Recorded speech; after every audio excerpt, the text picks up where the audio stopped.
Episode 23 audiobook by Google of the President by Kamal, Effina. The great secret of all regimes that rule in the name of heaven is this: God is a useful mirror. He never contradicts you. When you whisper your command into the chamber of conviction, it echoes back as divine decree.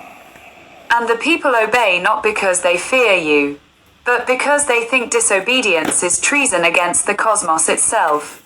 This is where the tyrant triumphs. He becomes invisible, cloaked in the fog of righteousness. His crimes are seen as corrections, his betrayal as divine justice, his thirst as holy thirst. The moment the people mistake fear for reverence, you have one. So how does one create such a state? Not by building temples, not by quoting scripture, not by parading priests. No, you create it by identifying pain and promising it meaning. Pain seeks purpose like fire seeks air.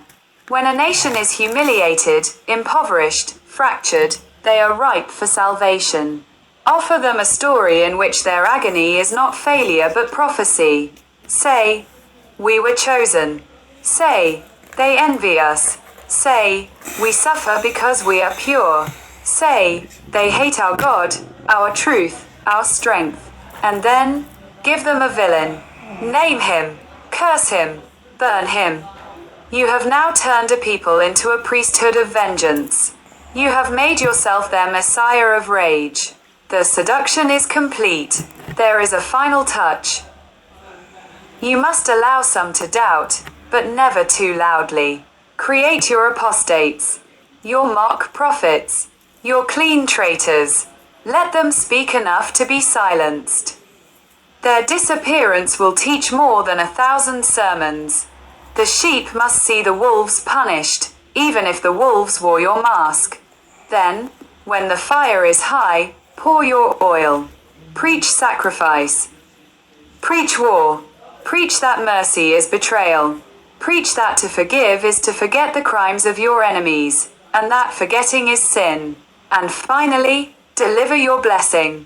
The state is holy. The leader is sacred. The blade is divine. They will do the rest. This is the art of ruling with wrath wrapped in prayer. This is how you burn cities while singing hymns. This is how you make the people thank you for their chains. Do not believe what you preach. Only believe it works. That is all the God you need. A true manipulator never seeks absolution. He offers it to others. By appearing humble, by apologizing for the very schemes he plotted, he gains moral high ground in the minds of the weak. I never meant to, he whispers. Standing over the grave, he ordered dug. And they believe him. Because guilt is currency, and those who don't deserve it always pay the most. He will cry at the right funeral. He will kneel when the crowd is watching. He will grant mercy when the enemy is already poisoned. This is not hypocrisy. This is mastery. He who forgives when it costs him nothing becomes a god among insects. The cowardly ruler learns that when men are given a villain to hate, they search no further. So he invents villains. Sacrifices pawns, burns ministries, and smiles. The world must always have a scapegoat. Better to feed it your weakest sheep than your own bloodline. No ruler rises without betraying someone who trusted him. This is not unfortunate, it is essential. You cannot carry the weight of a kingdom with loyalty alone. Loyalty demands return. Betrayal liberates you. It's the shedding of a skin you've outgrown. That childhood friend who stood beside you when you were poor, he will not follow you into the palaces of the rich. The general who won your wars, his victories will haunt your throne. Kill him, then honor him.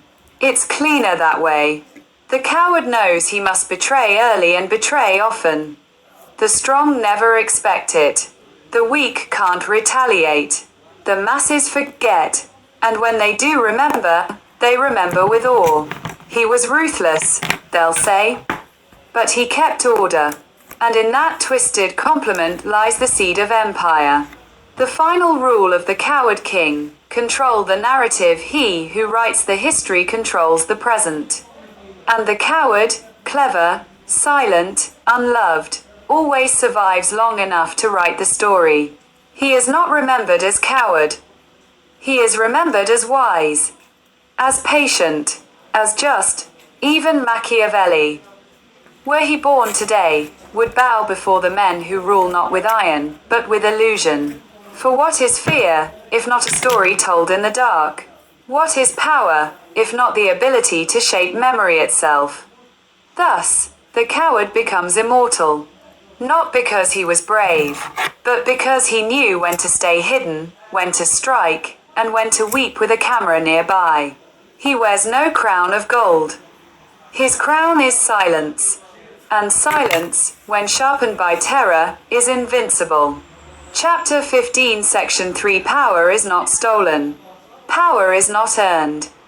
Power is reflected, shamelessly, by those who dare to break the mirror and name their own face a god.